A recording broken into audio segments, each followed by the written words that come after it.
একজন সাহাবী এসে বিশ্বনবীকে বলেন, ও নবী, আপনি আমাকে নামাজ শিখায়া দেন। বিশ্বনবী বললেন, ইদা কুনতা ফি সলাতিক সল্লি সলাতান মুআদ্দিয়া। ও সাহাবী, যখন তুমি নামাজ পড়বা, যখন নামাজে দাঁড়াবা, তখন মনে করবা যেটাই তোমার শেষ নামাজ, এটাই তোমার বিদায় নামাজ। এরকম ভাবে যদি আপনি শেষ নামাজ পড়েন, তাহলে এই নামাজে এদিক ওদিক মনটা যাবে না। কারণ এখন বাজে 9টা। আপনাকে যদি আমি বলি যে আপনার 10টা, 10:30টার সময় আপনাকে ফাঁসি দেওয়া হবে, আর বলা হলো এই 1 ঘন্টা সময়ের মধ্যে আপনি কি করবেন, আপনি করে ফেলেন সব কিছু, তা আমার আপনার প্রত্যেকেরই মনে হবে যে আমি তো এখন পৃথিবী ছেড়ে চলে যাব, তো পৃথিবীতে যত আকাম কুকাম করেছি এই 1 ঘন্টার মধ্যে নামাজ পড়ে আরও অন্যান্য ইবাদত করে আমার রবকে খুশি করে আমি দুনিয়া ত্যাগ করতে চাই, এটা আমাদের সবার মনে হবে। তখন আপনার নামাজটা কেমন হতে পারে? আমার ভাইরা, সেই সময় আপনি উজু করবেন, যে উজুটা হবে আপনার জীবনের শ্রেষ্ঠ উজু। আপনি নামাজে দাঁড়াবেন, যে কিয়ামটা হবে আপনার জীবনের শ্রেষ্ঠ কিয়াম, এরকম কিয়াম আর কোনোদিন করেন নাই। রুকুতে যাবেন, রুকুটা হবে আপনার জীবনের শ্রেষ্ঠ রুকু। সাজদাতে যাবেন, সাজদাটা হবে আপনার জীবনের শ্রেষ্ঠ সাজদা। আপনি সাজদায় গিয়ে এমনভাবে কান্না করবেন, কান্না করতে করতে আপনি যাই নামাজ ভিজাইয়া দেবেন। কারণ আপনার মনে একটাই কথা ঘুরপাক করবে যে সংক্ষিপ্ত 1 ঘন্টা সময়ের মধ্যে আমার রবকে রাজি করতে হবে। এরকম যদি আপনি প্রত্যেক নামাজের ক্ষেত্রে, প্রত্যেক ওয়াক্তের ক্ষেত্রে আপনি যদি মনে করেন যে এটা হচ্ছে আমার শেষ নামাজ, তাহলে আপনার নামাজে এদিক সেদিক মন যাবে না। 2 নাম্বার, যখন আপনি নামাজে দাঁড়াবেন, আপনার যেগুলো রুকু সাজদা রয়েছে টাইমলি করেন, যতটা সময় দেওয়ার দরকার আস্তে আস্তে করুন, তাহলে নামাজে এদিক সেদিক মন যাবে না। আচ্ছা, আমরা যদি রুকুতে অথবা সাজদাতে আমরা তাড়াহুড়া করলে নামাজ আমাদের হবে নাকি? হবে? নামাজ হবে না। এই জন্য একদিন বিশ্বনবী নামাজ পড়ে মসজিদের কোনায় বসে আছেন। একজন সাহাবী আসলেন, নামাজ পড়লেন। নামাজ পড়ার পরে বিশ্বনবীকে সালাম দিলেন। বিশ্বনবী বললেন, সল্লি ফাইন্নাকা লাম তুসাল্লি। ওই সাহাবী, তুমি নামাজ পড়ো, তুমি নামাজ পড়ো নাই। ওই সাহাবী গিয়ে নামাজে দাঁড়ালেন, নামাজ পড়লেন। নামাজ পড়ার পরে আবার সালাম দিলেন। বিশ্বনবী আবার বললেন যে সল্লি ফাইন্নাকা লাম তুসাল্লি। ওই সাহাবী, তুমি নামাজ পড়ো, তুমি নামাজ পড়ো না। এরকম ভাবে 3বার বিশ্বনবী ওই সাহাবীকে ঘুরিয়ে দিচ্ছেন, যাও নামাজ পড়ো।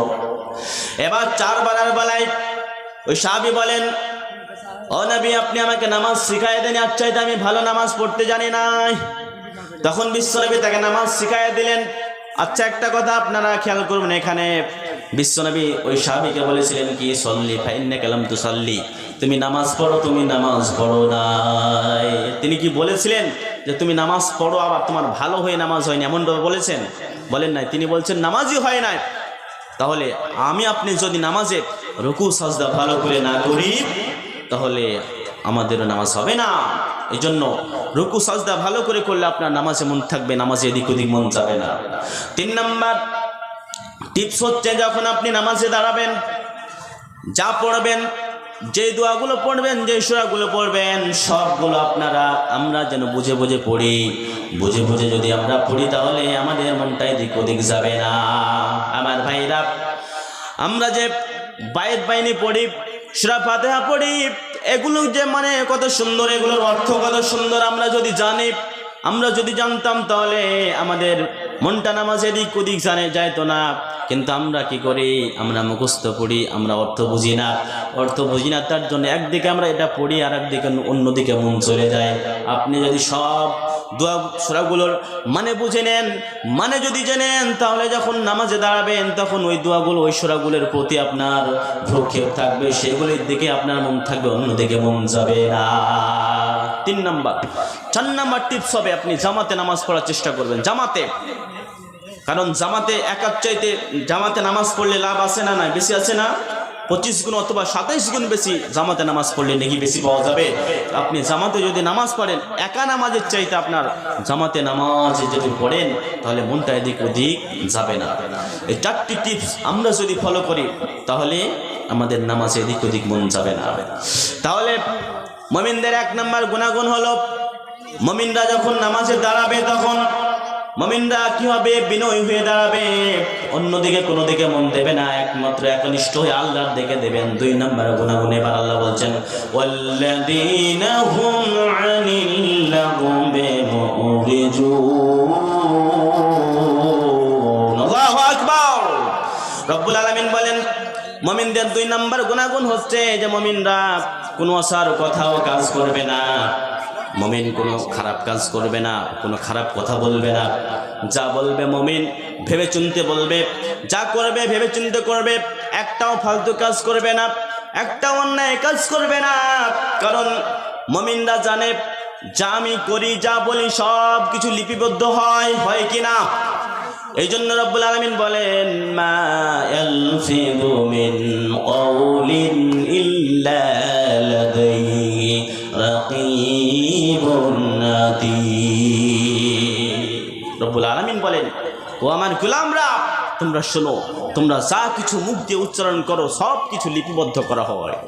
অন্য জায়গায় আল্লাহ বলছেন ওয়া ইন্না আলাইকুম লাহাফিযিন কিরামান কাতিবিন, তোমরা যা করো যা বলো সব কিছু তোমাদের উপরে নেঘাবান, তোমাদের উপরে কি রয়েছে সংরক্ষকগণ রয়েছে, তারা তোমাদের দেখছে।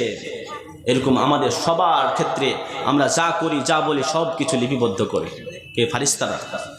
কিন্তু আমাদের ভেতরে এমন আমরা মানুষ রয়েছি যারা আলতু ফালতু উল্টাপাল্টা কাজ করি, কথাও বলি, চায়ের দোকানে বসে বসে সারাদিন বকবক করি। আপনাদের এলাকায় আছে এমন মানুষ? আছে? কথা বলবেন। চায়ের দোকানে বসা ব্যক্তি আছে এখানে? অনেক আছে। চায়ের দোকানে বসে গিয়েছে, অনেক নামাজিও আছে, নামাজ পড়ে নিয়েছে মাগরিবের পর, গিয়ে চায়ের দোকানে চলে গিয়েছে রিমোট হাতে, আর টিভিতে কি দেখছে আর বকবক করে গল্প করছে। চায়ের দোকানে বেশি কি হয় ভাইজান? কথা বলবেন। আমাদের দিকে কিন্তু বেশি হয় গীবত। আপনাদের দিকে কি হয়? আপনাদের দিকে এমনটা আছে? আছে। চায়ের দোকানে যারা বসে, যারা চায়ের দোকানে বিশেষ করে বসে থাকে, ওরা প্রত্যেককে কেউ গীবত থেকে বাঁচতে পারে না, এটা আমার ধারণা, আমি এটা জানি। এটা কারণ চায়ের দোকানে বেশি আলোচনা হয় যে কার মেয়ে কেমন, কার বউ কেমন, কে কেমন, সবগুলো আলোচনা, দুনিয়ার সবগুলো আলোচনা সেখানে পাওয়া যাবে। তো ওখানে বকবক করছেন কেন ভাইজান? একদিন যদি আল্লাহ আপনাকে কিয়ামতের দিন যদি আপনাকে বলেন যে বান্দা 70 বছর 80 বছরের হিসাব নয়, তুমি আমার একদিনে হিসাব দাও আর বলো তুমি সেদিন মাগরিবের পরে তুমি চায়ের দোকানে বসে বসে গীবত করেছিলে, এখন উত্তর দেওয়া যাবে? দেওয়া যাবে না। তো মুমিনরা কি করবে? আলতু ফালতু কথা বলবে না। মুমিনরা যা কিছু করবে সব কিছু একমাত্র আল্লাহর জন্য, আল্লাহ ব্যতীত অন্য কারোর জন্য করবে না। মুমিন করবে নিজের স্বার্থের জন্য, জনস্বার্থের জন্য, আল্লাহর জন্য, যেটাতে লাভ হবে সেটা মুমিন কাজ করবে, ফালতু কাজ করবে না। কারণ যেগুলি আপনি করবেন সবগুলি কিয়ামতের দিন রব্বুল আলামিন উন্মোচন করে দিবেন। রব্বুল আলামিন বলেন ওয়াউদিয়াল কিতাবু ফাতারাল মুজরিমিনা মুসফিকিনা মিম্মা ফিহি ইয়া ওয়াইলাতানা মা লিহাদাল কিতাবি লা ইউগাদিরু শাগীরাতান ওয়ালা কাবীরাতান ইল্লা আহসাহা। যেদিন কিয়ামতের দিন যখন অপরাধীদের সমস্ত কিছু তাদের সামনে পেশ করা হবে, তখন তারা ভয়ে ভীত সন্ত্রস্ত হয়ে যাবে যে জিনিসগুলো নিয়ে আমার কি হবে, আমি যা করেছি সবগুলো তো এখানে লেখা রয়েছে, এখন কি হবে? তারা ভয়ে ভীত সন্ত্রস্ত হয়ে যাবে। ইয়াকুলুনা ইয়া ওয়াইলাতানা মা লিহাদাল কিতাব লা ইউগাদিরু শাগীরাতান ওয়ালা কাবীরাতান ইল্লা আহসাহা। আর তারা বলবে হায় আফসোস, এই কিতাবটা কেমন, এই কিতাবের কি হয়েছে যে ছোট বড় সব কিছু লিখে রেখেছে, একটাও ছাড়ে নাই, সবগুলাকে লিখে রেখেছে। আমরা যেগুলি জীবনে করেছি সবগুলোর রেকর্ড আছে না নাই? সবগুলোর রেকর্ড আল্লাহর কাছে আছে। এটা কি সম্ভব নয়? অবশ্যই সম্ভব। আমাদেরকে রব্বুল আলামিন সামান্যটুকু জ্ঞান দিয়েছেন, সেই সামান্যটুকু জ্ঞান দিয়ে আমরা সিসিটিভি তৈরি করেছি। সেই সিসিটিভি 1 বছরের ফুটেজ যদি আপনি আজকে দেখতে চান তো দেখতে পাওয়া যাবে? যাবে। মানুষ যদি এতটা করতে পারে, যে রব্বুল আলামিন আমাদেরকে বুদ্ধি দিয়েছেন, যে রব আমাদেরকে সৃষ্টি করেছেন, উনি পারেন কি পারেন না? অবশ্যই পারেন।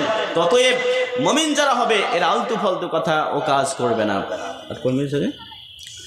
এরপরে 2 নম্বর হলো 3 নম্বর রব্বুল আলামিন বললেন ওয়াল্লাযীনা হুম লিয-যাকাতি ফাঈলুন, যারা মুমিন হবে এরা যাকাত আদায় করে দেবে। আমি শর্ট করে, সময় নেই, সাতটা আমি জটজট করে বলে দিচ্ছি, আপনারা শুনবেন। 3 নম্বর হল ওয়াল্লাযীনা হুম লিয-যাকাতি ফাঈলুন, যারা মুমিন হবে এদের 3 নম্বর গুণাগুণ হচ্ছে এরা আল্লাহ রব্বুল আলামিন এদেরকে ধন সম্পদ দিলে এরা কি করবে, ধন সম্পদ হতে যাকাত বের করে দেবে। এরা যাকাত বের করে দেবে, কারণ এরা জানে যে যাকাত হচ্ছে একটা ফরজ কাজ। যাকাত না বের করলে ইসলামের যে 5টা স্তম্ভ রয়েছে একটিকে মানা হবে না, আর একটি না মানলে সে মুসলমান হতে পারে না। তারপরে 4 নম্বর হচ্ছে ওয়াল্লাযীনা হুম লিফুরুজিহিম হাফিজুন, 4 নম্বর হচ্ছে মুমিনরা কি করবে, লজ্জা স্থানের হেফাজত করবে। মুমিনরা কারোর সাথে পরকীয়া করবে না, কোনো খারাপ কাজ করতে যাবে না, কোনো অন্য নারীর সাথে কোনো কাজ করবে না। মুমিনরা নিজের লজ্জাস্থানে হেফাজত করবে। তারপরে 5 নম্বর হচ্ছে ওয়াল্লাযীনা হুম লিআমানাতিহিম ওয়া আহদিহিম রাউন, 5 নম্বর এবং 6 নম্বর হচ্ছে মুমিনরা কি করবে, ওয়াদা এবং আমানতের রক্ষা করবে। 7 নম্বর হচ্ছে ওয়াল্লাযীনা হুম আলা সালাওয়াতিহিম ইউহাফিজুন, 7 নম্বর হচ্ছে মুমিনরা কি করবে, নামাজের হেফাজত করবে, নামাজ কামাই দেবে না, পৃথিবীর সব কাজ ছেড়ে দেবে কিন্তু মুমিনরা নামাজ ছাড়বে না। এই 7টি গুণাগুণ যার ভিতরে থাকবে রব্বুল আলামিন বলছেন এরা জান্নাতুল ফিরদাউসের ওয়ারিস হয়ে যাবে। যেরকম পিতা মরার পরে সন্তানেরা তার সম্পত্তির ওয়ারিস হয়, সেরকম এই 7টি গুণাগুণ যাদের ভিতরে থাকবে সে জান্নাতুল ফিরদাউসের ওয়ারিস হয়ে যাবে। একবার জোরে বলুন সুবহানাল্লাহ। আমি আমার বক্তব্য শেষ করছি, তার আগে আমি একটি গজল পরিবেশন করবো আপনাদের সামনে। এই গজলটা শেষ করে আমি আমার বক্তব্য শেষ করে দেব। মদিনার মাটি রে সকল শোক বুঝি তোর কপালে, ও মদিনার মাটি রে সকল শোক বুঝি তোর কপালে, ও মদিনা রে তোর বুকে আমার নবী, যার লাগি পাগল সবই, যার জন্য হইল পাগল আমার মন, ও মদিনা রে তোর বুকে আমার নবী, যার লাগি পাগল সবই, যার তরে হইল পাগল আমার মন। ভাবি আমি সারাক্ষণে কখন যাব সেখানে, কাঁদি আমি সারাক্ষণে কখন যাব সেখানে, সহে না আর পরানে, ও মদিনার মাটি রে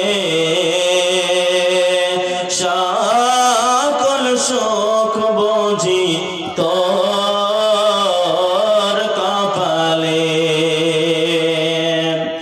ও মদিনা রে পাখি যদি হতাম আমি, উড়ে উড়ে যেতাম জানি, থাকতো না মনে কোনো যাতনা, ও মদিনা রে পাখি যদি হতাম আমি, উড়ে উড়ে যেতাম জানি, থাকতো না মনে কোনো যাতনা, দেহ নাই পাখায় আমার, সাথে নাই টাকায় আমার, দেহ নাই পাখায় আমার, সাথে নাই টাকায় আমার, কেমনে কেমনে যাব সেখানে।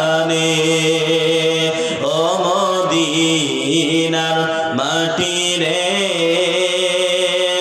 সকল শোক বুঝি তোর কপালে ও মদিনার মাটি রে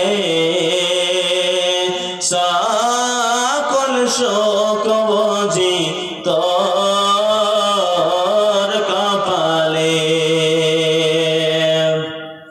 যাই হোক, আমার সময় শেষ হয়ে গেছে, এখান থেকে আমি আমার বক্তব্য দিতে করছি। আমি সর্বশেষে বলতে চাই যে আমি যেগুলি আলোচনা করছিলাম সেগুলির প্রতি প্রথমে আমাকে এবং তারপরে আপনাদের সবাইকে আল্লাহ রাব্বুল আলামিন কথাগুলির উপরে আমল করার তৌফিক দেন এবং আমাদের প্রত্যেককে আল্লাহ রাব্বুল আলামিন যেন পৃথিবী থেকে পাক্কা মুমিন করে তোলেন। আমরা সকলে বলি আল্লাহুম্মা আমিন। আসসালামু আলাইকুম ওয়া রাহমাতুল্লাহি ওয়া বারাকাতুহু।